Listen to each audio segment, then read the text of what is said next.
దేవుడు తప్పకుండా పాపానికి తీర్పు తీరుస్తాడు. God judges all people for their sins, but is merciful to those who turn to him and offer them eternal salvation.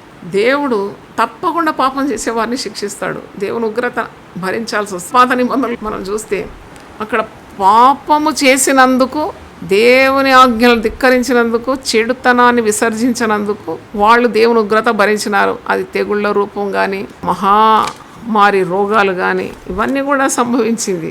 ఈనాడే కాదు, 2వ దినవృత్తాంతములు 7వ అధ్యాయం 13వ వచనంలో చూస్తే, వాన కురియకుండా నేను ఆకాశమును మూసివేసినప్పుడే కానీ, దేశమును నాశనము చేయుటకు మిడతలను సెలవిచ్చినప్పుడే కానీ, నా జనుల మీదకి తెగులు రప్పించినప్పుడే కానీ, ఇవన్నీ మాట విననందుకు దేవుని ఉగ్రత.